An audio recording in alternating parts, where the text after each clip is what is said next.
Yang pertama ada situation analysis yang sukses. Coca-Cola menyadari bahwa pendekatan pemasaran konvensional yang bersifat satu arah mulai kehilangan daya tarik bagi konsumen modern.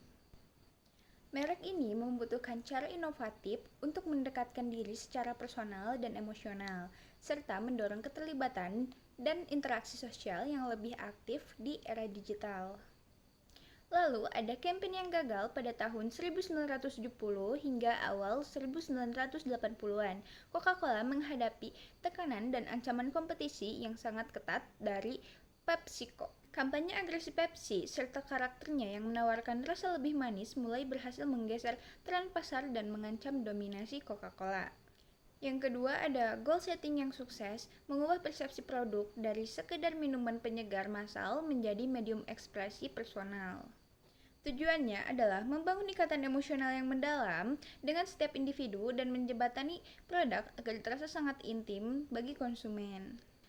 Lalu ada goal setting yang gagal, yaitu merespon pergeseran selera pasar, memenangkan persaingan langsung, melawan formula manis milik Pepsi, serta mengamankan dan mempertahankan pangsa pasar utama mereka yang mulai goyah. Yang ketiga ada message development yang sukses, menekankan pada personalisasi, kebahagiaan, dan semangat berbagi atau sharing. Pesan intinya bukan lagi tentang keunggulan produk, melainkan tentang tanda perhatian, apresiasi, dan hubungan antar manusia. Bahwa memberikan sebotol Coke dengan nama seseorang adalah bentuk perayaan identitas individu tersebut. Dan yang gagalnya yaitu menyampaikan pesan inovasi produk bahwa formula baru ini memiliki rasa yang jauh lebih baik, lebih manis, dan lebih modern dibandingkan dengan formula rahasia orisinal yang sudah bertahan sejak tahun 1886. Selanjutnya, saya akan menjelaskan poin keempat mengenai media selection atau pemilihan media dalam perbandingan antara keberhasilan campaign Share a Coke dan kegagalan campaign New Coke dalam pemilihan medianya. Yang pertama, dari keberhasilan campaign Share a Coke yaitu menjadikan kemasan fisik produk botol dan kaleng sebagai media perikanan utama mereka dengan mencetak nama-nama individu secara langsung. Strategi media ini didukung oleh platform digital dan media sosial melalui penggunaan hashtag khusus yaitu Share a Coke untuk memicu efek viral. Lalu kegagalan dari campaign New Coke yaitu terlalu mengandalkan peluncuran produk secara masif di pasar, kampanye promosi melalui media massa konvensional berskala nasional, serta penggantian total stok produk lama di seluruh rantai distribusi secara serentak. Selanjutnya di poin kelima ada implementation atau pelaksanaan, yaitu dari perbandingan eksekusi nyata di lapangan antara implementasi yang berhasil dari Share a Coke dan yang gagal dari New Coke. Dari keberhasilannya yaitu menghilangkan logo ikonik Coca-Cola di bagian depan kemasan dan menggantinya dengan nama-nama populer atau panggilan akrab seperti Michael, Best Friend, atau Mom. Konsumen secara aktif dilibatkan untuk mencari nama mereka atau orang terdekat mereka, kemudian membagikannya di dunia nyata maupun media sosial. Lalu kegagalannya yaitu mereka menghentikan total produksi formula klasik yang telah dicintai selama hampir 1 abad dan menggantinya secara absolut dengan formula rasa baru yang lebih manis pada tahun 1985. Selanjutnya, evaluation and feedback dari successful campaign Coca-Cola, yaitu Share a Coke. Strategi ini berhasil karena menyentuh psikologi dasar manusia yang ingin diakui identitasnya atau personalisasi merek. Konsumen tidak merasa dipaksa membeli produk, melainkan dengan sukarela membuat konten visual secara cuma-cuma atau user-generated content demi merayakan momen kebersamaan yang akhirnya menciptakan interaksi sosial yang tulus. Sementara itu, evaluation and feedback dari failed campaign Coca-Cola yaitu New Coke terjadi kegagalan riset pasar yang fatal. Meskipun uji rasa awal terhadap 200.000 konsumen menunjukkan rasa New Coke lebih disukai, riset tersebut mengabaikan aspek emosional, historis, dan nostalgia konsumen setia terhadap rasa klasik.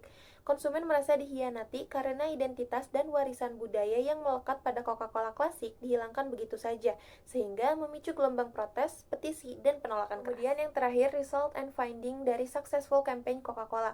Kampanye Share a Coke ini menjadi salah satu fenomena pemasaran modern global model terbaik yang membuktikan bahwa strategi pemasaran yang berfokus pada individu dan keterlibatan konsumen dapat mendongkrak penjualan sekaligus memperkuat ekosistem brand loyalty secara jangka panjang. Kemudian, result and finding dari failed campaign Coca-Cola. Kampanye New Coke ini ditarik dalam waktu singkat dan memaksa perusahaan mengembalikan formula lama dengan nama Coca-Cola Classic. Kasus ini memberikan pelajaran berharga bagi dunia bisnis bahwa produk dengan rasa terbaik secara objektif belum tentu sukses jika mengorbankan ikatan emosional, nilai sejarah, serta kesetiaan konsumen terhadap identitas asli sebuah merek. Oke, selanjutnya saya akan membahas bagaimana sebuah merek yang dikenal dengan pesan inklusivitas justru bisa mengalami kegagalan kampanye. Pada tahun 2017, Dove menerima kritik keras terkait salah satu iklan body wash mereka. Iklan tersebut menampilkan visual transisi seorang wanita berkulit hitam yang berubah menjadi wanita berkulit putih setelah menggunakan sabun Dove. Nah, visual ini dianggap menghidupkan kembali stereotip rasial kuno, di mana kulit hitam diasosiasikan dengan kotor dan kulit putih dianggap sebagai standar bersih atau cantik. Iklan tersebut segera menuai protes luas dari masyarakat. Dove merespon dengan menarik iklan tersebut dari peredaran dan mengeluarkan permintaan maaf secara resmi. Nah, dari kasus ini kita dapat menarik beberapa poin pembelajaran penting untuk dunia pemasaran, yaitu pesan inklusivitas yang diusung sebuah kampanye harus benar-benar didukung oleh proses kreatif yang sensitif dan matang terhadap keberagaman. Nah, kesalahan dan pemilihan elemen visual dapat berakibat fatal karena secara tidak sadar memperkuat prasangka sosial yang seharusnya dilawan. Meskipun kampanye Real Beauty keseluruhan dinilai sukses karena relevan dengan masalah sosial dan menyentuh sisi emosional audiens, kasus tahun 2017 ini menjadi catatan penting bahwa sebuah merek harus selalu memastikan eksekusi visual mereka selaras dengan nilai-nilai yang mereka janjikan. Sekian penjelasan dari saya mengenai evaluasi kampanye Dove. Terima kasih atas perhatiannya. Assalamualaikum warahmatullahi wabarakatuh. Nah, di balik kegagalan kampanye yang pernah dialami Dove juga membuktikan keberhasilan dalam menciptakan kampanye yang berdampak besar dan diakui secara global. Contohnya ada pada kampanye Dove Campaign for Real Beauty, dimulai pada tahun 2004 dan berlanjut hingga berbagai versi hingga sekarang. Lalu, kenapa sih kampanye ini bisa berhasil? Ada beberapa alasan. Yang pertama adalah mengangkat isu standar kecantikan yang tidak realistis dan menampilkan perempuan-perempuan dengan berbagai bentuk tubuh, usia, dan warna kulit. Yang kedua, menggunakan emosi dan pesan pemberdayaan diri sehingga mudah diterima dan dibagikan oleh masyarakat. Nah, yang ketiga adalah berbeda dengan iklan kecantikan pada umumnya, yang dimana biasanya memakai model profesional dan banyak edit foto. Dan yang terakhir, membangun citra Dove sebagai brand yang peduli pada kepercayaan diri perempuan, sekaligus meningkatkan penjualan dan loyalitas konsumen. Melihat bagaimana kampanye ini bisa sangat sukses, lalu bagaimana dengan kasus kegagalan mereka di tahun 2017 lalu?